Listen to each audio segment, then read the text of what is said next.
నేపాల్లో కొనసాగుతున్న రాజకీయ సంక్షోభానికి తెరపడింది. నేపాల్ తాత్కాలిక ప్రధాని ఎవరన్న దానిపై ఉత్కంఠ వీడింది. తాజాగా ఆ దేశ పార్లమెంటును రద్దు చేసిన తర్వాత జెన్సెడ్ ఉద్యమకారులు మాజీ చీఫ్ జస్టిస్ సుశీలా కార్కిని తాత్కాలిక నాయకురాలిగా ఎంపిక చేశారు. ఆమె పేరును అధ్యక్షుడి ఆమోదానికి పంపారు. త్వరలోనే సుశీలా కార్కి ప్రమాణ స్వీకారం చేయనున్నారు. సుశీలా కార్కిని నేపాల్ తాత్కాలిక ప్రధానిగా జెన్సెడ్ ఉద్యమకారులు ఎంపిక చేశారు. సైన్యం అనుమతితో అధ్యక్షుడి ఆమోదం కోసం ఆమె పేరును అధ్యక్షుడికి పంపనున్నారు. కాసేపట్లో సుశీలా ప్రమాణ స్వీకారం చేయనున్నారు.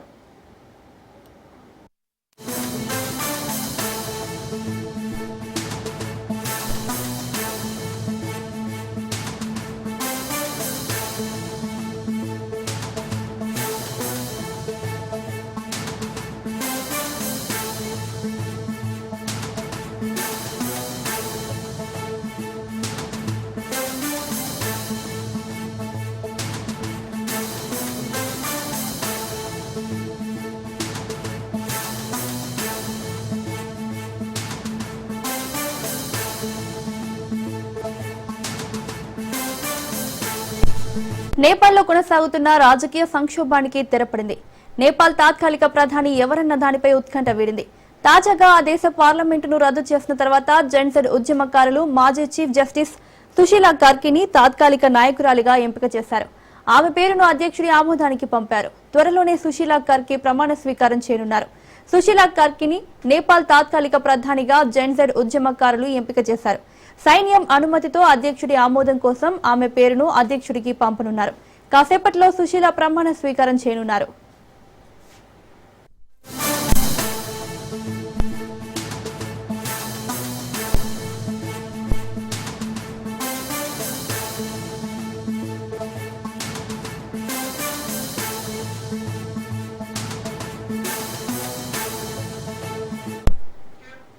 ఇదే అంశానికి సంబంధించి మరింత సమాచారం మా ప్రతినిధి రాజు అందిస్తారు.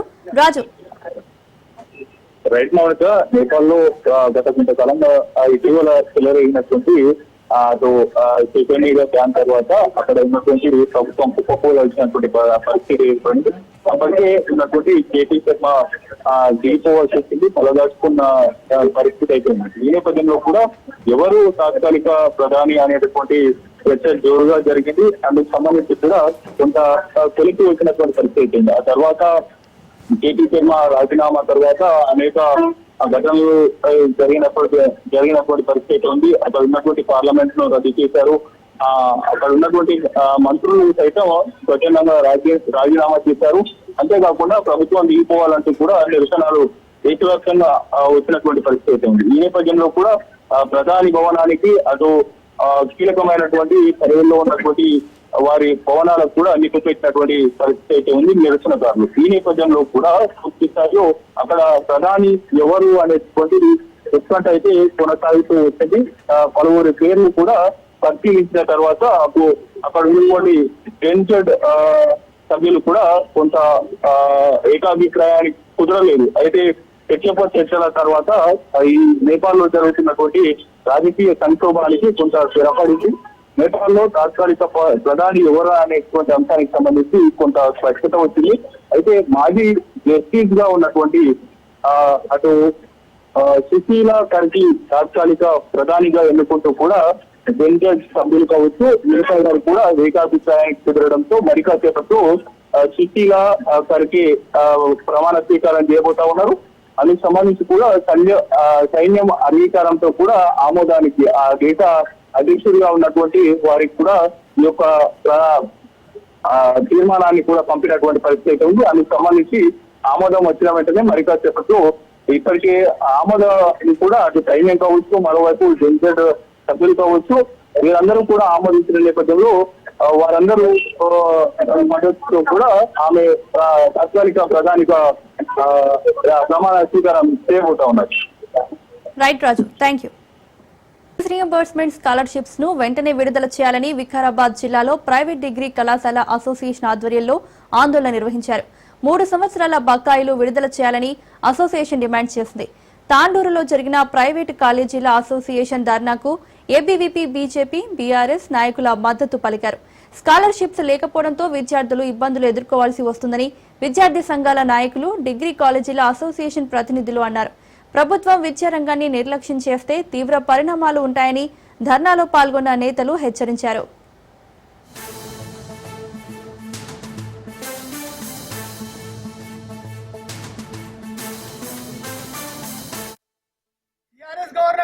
టీఆర్ఎస్ అంటే బీఆర్ఎస్ గవర్నమెంట్ ఇయ్యలేదు.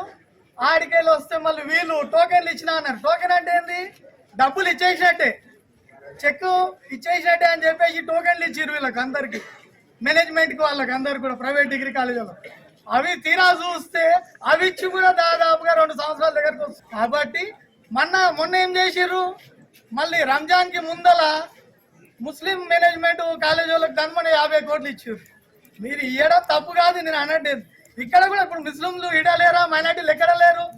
మళ్ళీ మహబూబ్నగర్ జిల్లాకు వాళ్ళకు సపరేట్ గా మళ్ళీ వాళ్ళ కొన్ని, మీరు ఇప్పుడు ప్రస్తుతం ఉన్నది వికారాబాద్ జిల్లాల మీరు ఒక ముఖ్యమంత్రి మన జిల్లాడు అని చెప్పేసి, మన ఏబీపీ కార్యకర్త అని చెప్పేసి అందరు కూడా నమ్ముకొని మిమ్మల్ని చేస్తే మీరు మొత్తం తీసుకొని గంగల పాలు చేసినట్టు అవసరం ఉన్నాయి. ఇప్పుడు నిన్ననే ఆయన ఒప్పుకుంటున్నాడు, యూరియా ఆల్రెడీ సెంట్రల్ గవర్నమెంట్ పంపించిందని చెప్పేసి, మా దగ్గర సమన్వయ లోపం ఉందని చెప్పి. అయ్యా మేము అడుగుతున్నది ఏంది, ఆల్ అప్లై, కాంగ్రెస్ పార్టీ అంటే నో రిప్లై అన్నట్టున్నారు. అప్లై చేసుకోండి కానీ రిప్లై మాత్రం ఒక్కటి కూడా ఉండదు. పిల్లల భవిష్యత్తు కూడా మొత్తం స్కాలర్షిప్స్ తోటి, ఫీజు రింబర్స్మెంట్ తోటి ముడిపడి ఉన్నది. తక్షణమే చెల్లించాలనే ఏకైక డిమాండ్ తోని ఇక్కడ సబ్ కలెక్టర్ కార్యాలయంలో ధర్నా కార్యక్రమాన్ని ఏర్పాటు చేసినటువంటి విద్యార్థులు, అదేవిధంగా డిగ్రీ కళాశాల అధ్యాపకులు, యజమాన్యం అందరు కూడా పేరు పేరున ఇక్కడ విచ్చేసినటువంటి అదేవిధంగా మీ అందరు కూడా పేరు పేరున అందరికీ నమస్కారాలు తెలియజేసుకుంటూ, ముఖ్యంగా ప్రభుత్వం అంటే ఒక కంటిన్యూస్ ప్రాసెస్. ప్రభుత్వంలో ఈరోజు ఫీజు రియంబర్స్, ముఖ్యంగా విద్యాశాఖ ఈరోజు మొత్తం కూడా నిర్వీర్యం అవుతుందనే దానికి ఉదాహరణే ఈరోజు ఫీజు రియంబర్స్మెంట్ చెల్లించకపోవడం. ఈ విద్యాశాఖ అనేది ఈరోజు ఈ ప్రభుత్వం ముఖ్యమంత్రి రేవంత్ రెడ్డి గారి చేతిలో విద్యాశాఖ ఉన్నది, అదేవిధంగా హోంశాఖ ఉన్నది. ఎవరన్నా కానీ తెలంగాణలో ఎవరన్నా ఇట్లా రోడ్ల మీదకి వస్తున్నా, ఎవరన్నా ధర్నాలు చేస్తున్నా వాళ్ళ హక్కుల కోసం అంచివేయడానికి హోంశాఖ మంత్రి శాఖను కూడా ఆయన్నే పెట్టుకొని ధర్నా చేస్తామంటే కేసులు, అన్ని రకాలుగా ఇబ్బందులు ఎదుర్కొంటున్నటువంటి పరిస్థితి మనం తెలంగాణలో చూస్తున్నాం. మనతో మాట్లాడడానికి బీజేపీ రాష్ట్ర ఉపాధ్యక్షులు బూరా నర్సయ్య గౌడ్ గారు ఉన్నారు. పార్టీ ఫిరాయించిన ఎమ్మెల్యేలు స్పీకర్కి రిప్లై ఇచ్చారు, లిఖితపూర్వకమైనటువంటి రిప్లై పంపించడం జరిగింది. మేము పార్టీ మారలేదు, బీఆర్ఎస్లోనే కొనసాగుతా ఉన్నాం అనేది కూడా ఇచ్చినటువంటి రిప్లైలో. కానీ ఇది ఎట్లుందంటే, మేము పార్టీ మారలేదు, పవిత్రత మారినాం అన్నట్లు. వీళ్ళకు శీల పరీక్ష చేయాలి. యావత్ తెలంగాణ ప్రజలు నవ్వుతున్నారు. స్పష్టంగా వీళ్ళు కండవాలు కప్పుకొని కాంగ్రెస్ పార్టీ నాయకులతో ముఖ్యమంత్రితో చట్టపట్టాలు వేసుకొని, అదే కాకుండా వారు ఎన్నికైనటువంటి పార్టీని కూడా తిట్టడం జరిగింది. మీరు చూశారు కదా, నానా బూతులు కూడా తిట్టారు, బండబూతులు కూడా తిట్టారు.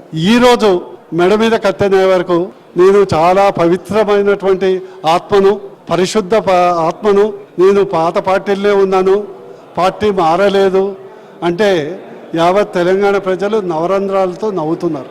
అందుకొరకు రాహుల్ గాంధీ పదే చెప్పే సంవిధాన రాజ్యాంగం మీద స్పీకర్ గారికి గౌరవం ఉంటే, నమ్మకం ఉంటే వెంటనే బర్తరఫ్ చేయాలి.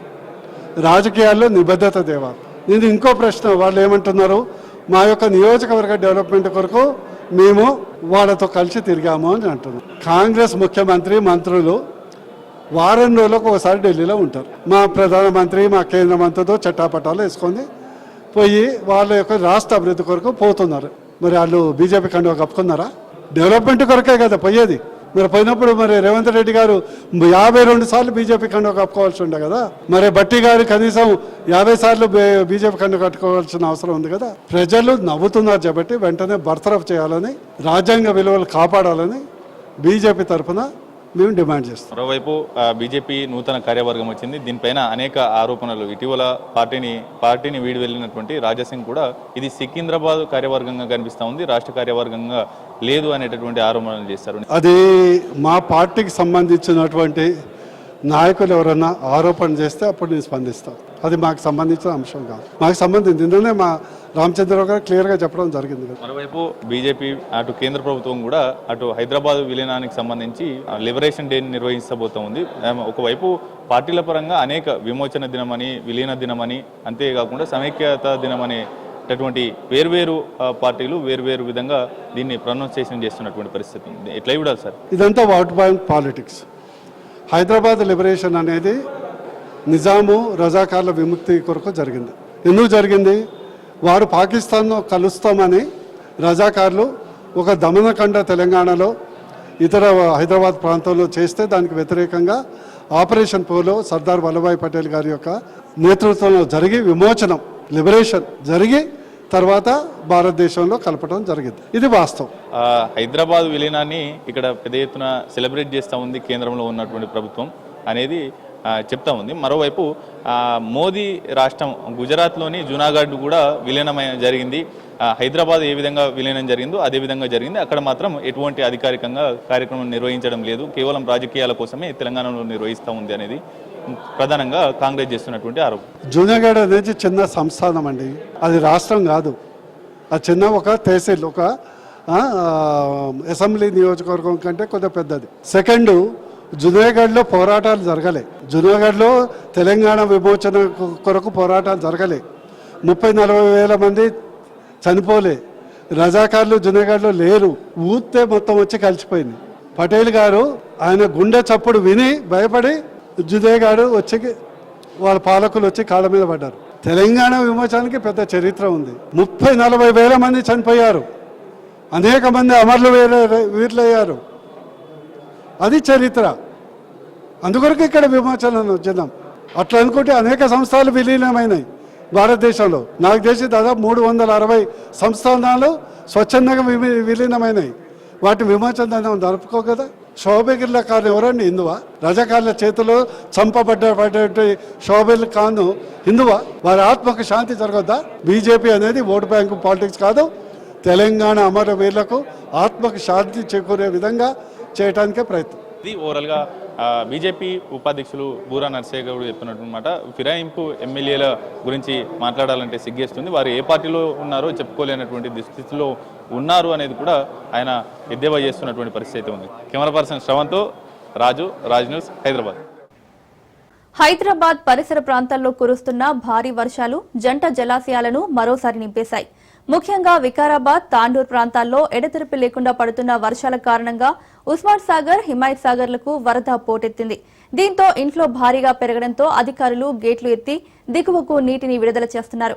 ఉస్మాన్ సాగర్ పూర్తి స్థాయి నీటి మట్టం 1790 అడుగులు కాగా ప్రస్తుతం 1789.30 అడుగుల వరకు చేరింది. Himayat Sagar full tank level 1763.50 అడుగులు కాగా 1763.15కు చేరింది. ప్రస్తుత నీటి మట్టం జలాశయానికి గంటకు వరద నీరు చేరుతోంది. ఉస్మాన్ సాగర్ కు 1500 క్యూసెక్కుల వరద వచ్చి చేరుతుండగా 2400 క్యూసెక్కుల నీటిని దిగువకు విడుదల చేస్తున్న అధికారులు. దీనికి సంబంధించిన మరింత సమాచారాన్ని మా ప్రతినిధి రత్న అందిస్తారు. హైదరాబాద్ మహానగరంలో విస్తారంగా వర్షాలు కురుస్తున్నాయి. నిన్నటి నుంచి కురుస్తున్నటువంటి భారీ వర్షాల కారణంగా జంట జలాశయాల్లో భారీగా వరద నీరు అనేది వచ్చి చేరింది. ముఖ్యంగా ఎగువ ప్రాంతాల్లో ఎక్కువగా వర్షం అనేది కురుస్తూ ఉండటంతో ఆ వరద ఉధృతి అంతా కూడా పొంగి పొర్లి ఒక్కసారిగా వరదల ద్వారా ఆ నీరంతా కూడా జంట జలాశయాలకు వచ్చి చేరుతూ ఉండటంతో జంట జలాశయాల్లో వాటర్ లెవెల్స్ అనేవి పెరిగాయి. దీంతో ఒక్కసారిగా అధికారులు అప్రమత్తమయ్యారు. 2 జంట జలాశయాలకు సంబంధించి కూడా గేట్లను లిఫ్ట్ చేయడం జరిగింది. ఇటు హిమాయత్ సాగర్, ఉస్మాన్ సాగర్ 2 జంట జలాశయాల్లో 7 గేట్ల వరకు లిఫ్ట్ చేయడంతో ఒక్కసారిగా మూసీకి వరద ఉధృతి అనేది ఎక్కువైంది. ఒకసారి ప్రజెంట్ మనం హిమాయత్ సాగర్ దగ్గర సమీపంలోనే మూసీ నదీ పరివాహక ప్రాంతంలో ఉన్నాం. ఒకసారి ఇక్కడ విజువల్స్ లో చూడొచ్చు. నార్సింగ్ నుంచి ఇటు రాజేంద్ర నగర్ నుంచి నార్సింగ్ వైపు వెళ్ళేటువంటి ప్రధాన మార్గం ఇది. ఈ సర్వీసు రోడ్ ఇది. ఒకవైపున మెయిన్ ప్రధాన రహదారి ఓఆర్ఆర్ రోడ్ ఒకటి ఉంటుంది, అలాగే కిందనే సర్వీస్ రోడ్ అనేది ఉంటుంది. సర్వీస్ రోడ్డు వద్దకు ఇటు మూసీ మీదుగా ఇటు హిమాయత్ సాగర్ లో నుంచి వరద ఉధృతి అనేది చాలా ఎక్కువగా ఉండే కారణంగా అక్కడ గేట్లు లిఫ్ట్ చేయడంతో పూర్తిగా మూసీలోకి వాటర్ ఫ్లో అనేది చాలా ఎక్కువగా కనిపిస్తుంది. చూడటానికే వరద ఉధృతి అనేది ఎంత ఎక్కువగా ఉందనేది చాలా స్పష్టంగా కనిపిస్తుంది. దీంతో ఒక్కసారిగా రాకపోకలను బంద్ చేశారు అధికారులు. మరోవైపున పోలీసులు సైతం ఇక్కడ ఆ బందోబస్తులో ఉండి ఎవరు ప్రయాణికులు ఎవరు కూడా ఇటువైపు రాకుండా ఎక్కడికక్కడ ఇటు అప్రమత్తంగా ఇక్కడ బందోబస్తులో పాల్గొన్నటువంటి పరిస్థితి కనిపిస్తుంది. ఇక ప్రస్తుతం ఉస్మాన్ సాగర్ కు సంబంధించి కావచ్చు, అలాగే ఇటు హిమాయత్ సాగర్ కు సంబంధించి కావచ్చు. ఉస్మాన్ సాగర్ లో 4 గేట్లను 3 ఫీట్ల వరకు లిఫ్ట్ చేయడం జరిగింది. హిమాయత్ సాగర్ 3 గేట్లను 4 ఫీట్స్ వరకు ఎత్తి వరద నీటిని మూసీలోకి అధికారులు వదిలారు. దీంతో ఒక్కసారిగా దిగువ ప్రాంతాలకు ఫ్లోటింగ్ అనేది చాలా ఎక్కువగా అయిపోయింది. ఇక్కడ కనీసం అడుగు లోపల పెట్టామంటే కొంత కొట్టుకుపోయేటువంటి పరిస్థితి కనిపిస్తుంది. ఈవెన్ అక్కడ మనకు కనిపించవచ్చు ఏదైతే ఇటు సర్వీస్ రోడ్డుకు ఆనుకుని ఉన్నటువంటి డివైడర్స్ ఏవైతే ఉన్నాయో అవి కూడా కొంత డ్యామేజ్ అవుతున్నటువంటి పరిస్థితి కనిపిస్తుంది. ఇక ఈ క్రమంలోనే ఇక్కడ ఉన్నటువంటి ఇటు పోలీసులు కావచ్చు, మరోవైపున హెచ్ఎండిఏ ఆ సిబ్బంది కూడా ఇక్కడకు చేరుకొని ఒకవేళ వాటర్ ఫ్లో కారణంగా ఇక్కడ ఏదైనా ఇబ్బందికరమైనటువంటి పరిస్థితులు ఏర్పడితే వాటికి ఎక్కడ రక్షణ చర్యలు చేపట్టడంలో భాగంగానే వాళ్ళందరూ కూడా ఇక్కడ విధుల్లో ఉన్నారు. ఇక ఇదిలా ఉంటే ఎగువ ప్రాంతాల్లో కురిసినటువంటి వర్షం కారణంగానే ఈ యొక్క వరద ఉధృతి అనేది ఎక్కువగా ఉన్నట్టు తెలుస్తోంది. వికారాబాదు, తాండూర్, మేమిన్పేట, మొయినాబాద్ పరిసర ప్రాంతాల్లో గత 2 రోజుల నుంచి భారీ వర్షాలు కురుస్తున్నాయి. వీటి కారణంగా ఇటు అక్కడ వర్షం కురిసిన తర్వాత వరద నీరంతా కూడా 2 జంట జలాశయాలు హిమాయత్ సాగర్, ఉస్మాన్ సాగర్లకు వచ్చి చేరుతుంది. ఇక ప్రస్తుతం Osman Sagar full tank level అనేది 1790 అడుగులు కాగా ప్రస్తుత నీటి మట్టం అనేది 1789.30గా ఉంది. Himayat Sagar full tank level 1763.50 అడుగులు ఉండగా 1763.15 అడుగులకు ప్రస్తుతం నీటి మట్టం అనేది చేరుకుంది. దీంతో ఒక్కసారిగా అప్రమత్తమైనటువంటి అధికారులు హిమాయత్ సాగర్, ఉస్మాన్ సాగర్లలో గేట్లు లిఫ్ట్ చేయడం జరిగింది. అటు ఉస్మాన్ సాగర్ కు సంబంధించి కావచ్చు, హిమాయత్ సాగర్ పూర్తిగా వాటర్ అంతా అంటే ఎక్కడైతే ఫుల్ ట్యాంక్ లెవెల్ వాటర్ అనేది వచ్చి చేరుకుంటుందో సో ఎక్కువైనటువంటి వాటర్ మొత్తాన్ని కూడా దిగువ మూసీ ద్వారా దిగువ ప్రాంతాలకు రిలీజ్ చేశారు. ఈ క్రమంలోనే ఒక్కసారిగా ఇటు మూసీలో వరద ఉధృతి అనేది చాలా ఎక్కువగా కనిపిస్తుంది. మరోవైపున ఇటు అధికారులు కూడా ప్రజలను ముఖ్యంగా మూసీ పరివాహక ప్రాంతాల్లో ఉన్నటువంటి ప్రజలను అప్రమత్తం చేస్తున్నారు. చాలా జాగ్రత్తగా ఉండాలి. వర్షాలు ఎప్పటికప్పుడు వాతావరణ శాఖ అధికారులు కూడా హెచ్చరికలు జారీ చేస్తూ ఉన్నారు.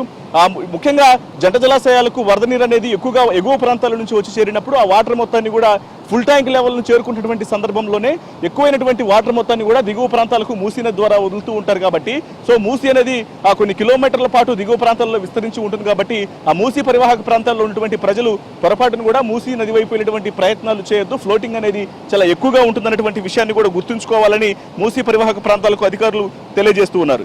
హిమాయత్ సాగర్, ఉస్మాన్ సాగర్ లో ఆనుకున్నటువంటి పరిసర ప్రాంతాల నుంచి ప్రజలు ఆ సర్వీస్ రోడ్ల వైపు వచ్చి ఇక్కడ సర్వీస్ రోడ్ల మీద వరద ప్రవహిస్తున్నటువంటి విషయాన్ని తెలుసుకోక ఇబ్బంది పడేటువంటి అవకాశం ఉంటుంది. కాబట్టి గతంలో కొన్ని బైకులు కొట్టుకుపోయినటువంటి ఘటనలు, కొంతమంది ప్రాణాలు కోల్పోయినటువంటి ఘటనలు కూడా ఉన్నాయి. కాబట్టి వీటన్నింటిని కూడా దృష్టిలో పెట్టుకుని ముందస్తుగానే అధికార యంత్రాంగం అప్రమత్తమైంది.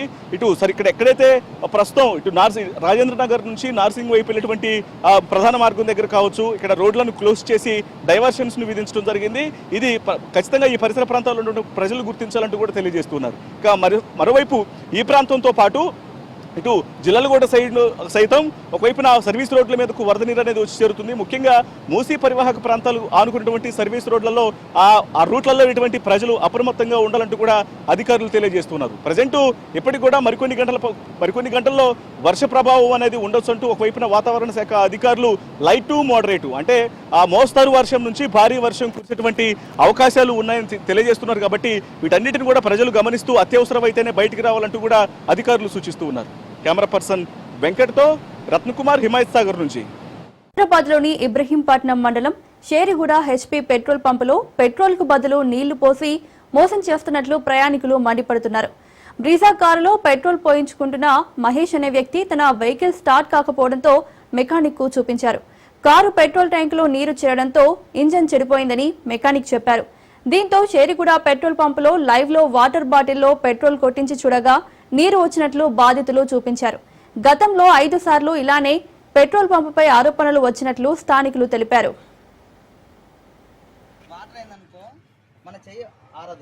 మేము కావాలంటే ఇప్పుడు ఏంది తీసుకొని సైడ్ పోయి మంట పెడతాం. మంట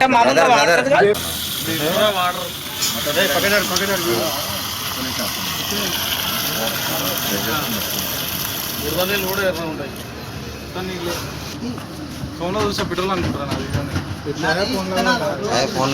అది కుంకుమ కలిసిన నీళ్ళు లేకుండా అది కుంకుమ పసుపు బురద నీళ్ళు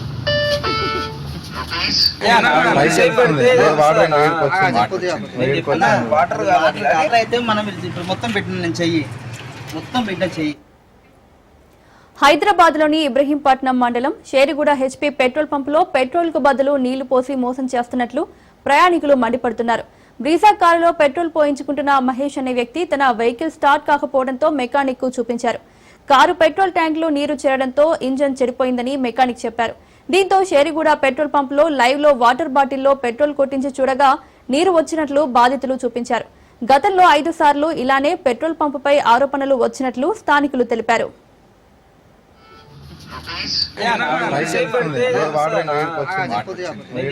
వాటర్ అయితే మనం ఇప్పుడు మొత్తం పెట్టిన నేను చెయ్యి మొత్తం పెట్టిన చెయ్యి వాటర్ అయిందనుకో మన చెయ్యి ఆరదు. మేము కావాలంటే ఇప్పుడు ఏంది తీసుకొని సైడ్ పోయి మంట పెడతాం.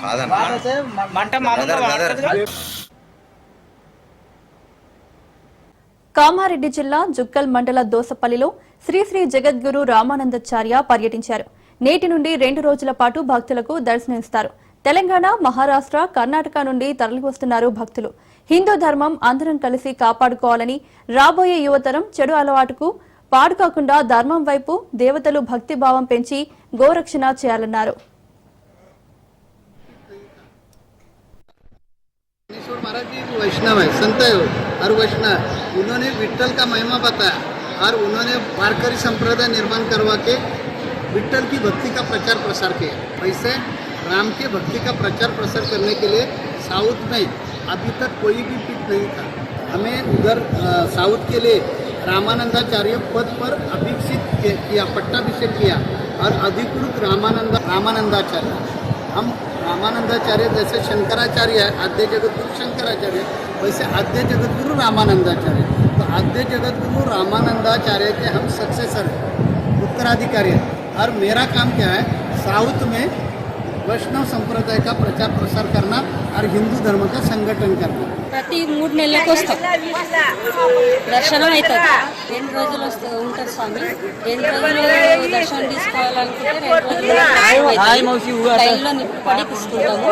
నాకు ఇక్కడ వచ్చిన సంది మంచిగా ప్రశాంతంగా ఉంటుంది, మనసు కూడా బాగుంటుంది. ఇక్కడ వస్తే మంచిగా అనిపిస్తుంది. ఇంట్లో ఎన్ని సమస్యలు ఉన్నా ఇక్కడ వచ్చినా అన్నీ మర్చిపోతారు. అంత మంచిగా దర్శనం ఉంది ఈ స్వామిది. ఇక్కడ వచ్చిన వాళ్ళకి అందరికీ బాగా అవుతుంది, నమ్మకం ఉంచాలి అంతే. ప్రతి సంవత్సరంలో 4 సార్లు వచ్చి ఇక్కడ దర్శనం మాకు ఇస్తాము. ఇంకోటి ఏంటంటే మంచిగా జరుగుతుంది. ఇక్కడ దర్శనం కోసం వచ్చినప్పుడు పెద్ద ఎత్తున ఇక్కడ కూడా 3 రాష్ట్రాల నుంచి భక్తులు రావడం జరుగుతుంది. 3 రాష్ట్రాల నుంచి కర్ణాటక, మహారాష్ట్ర, తెలంగాణ నుంచి వస్తారు. ఇక్కడ జుక్కల్ నియోజకవర్గంలో జుక్కల్ నియోజకవర్గం దోసపల్లి గ్రామంలో పీఠం ఉంది. 3 రాష్ట్రాల సరిహద్దుల మధ్యలో. కూటమి ప్రభుత్వం పర్యాటక రంగానికి పరిశ్రమ హోదా ఇచ్చి అభివృద్ధికి దోహదపడుతుందని టూరిజం, సినిమాటోగ్రఫీ మంత్రి కందులు దుర్గేష్ అన్నారు. అభివృద్ధిని ఓర్వలేని వైసీపీ నేతలు విష ప్రచారం చేస్తున్నారని మంత్రి మండిపడ్డారు. ప్రజల సొమ్ముతో జీతాలు తీసుకుంటున్న వైసీపీ ఎమ్మెల్యేలు అసెంబ్లీకి రావాలని కందుల డిమాండ్ చేశారు.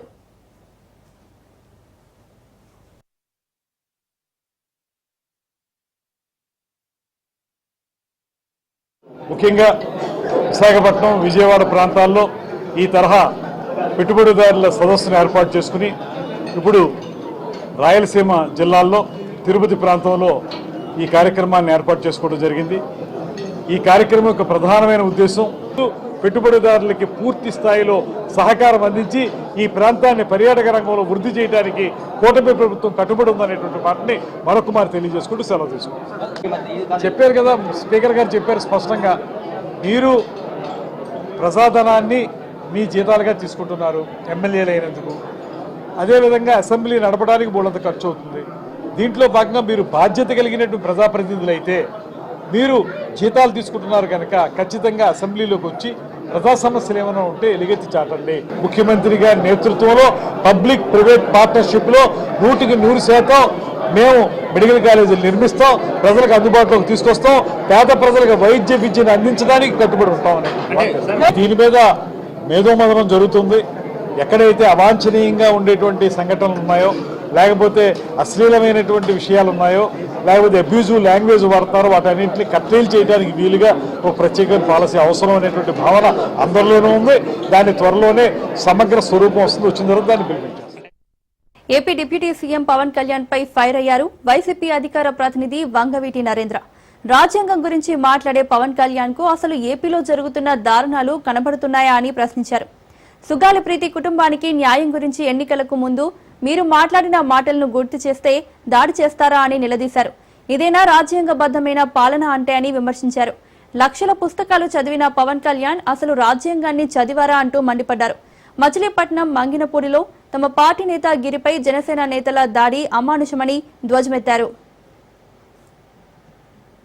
పవన్ కళ్యాణ్ గారు ఎన్నికల ముందు చేసినటువంటి వాగ్దానం ఏంటిది?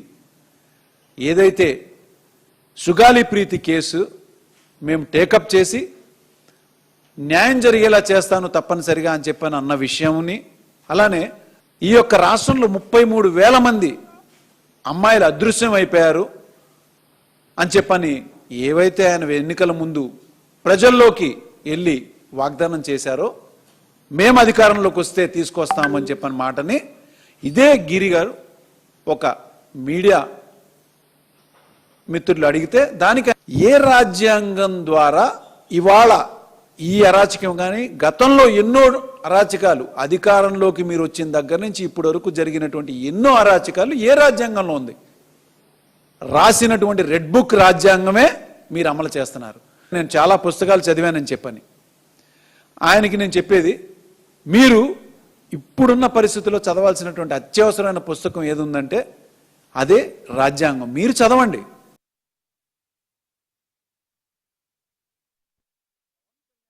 కవి బులెటిన్ అప్డేట్స్ చూస్తూనే ఉండండి రాజ్ న్యూస్.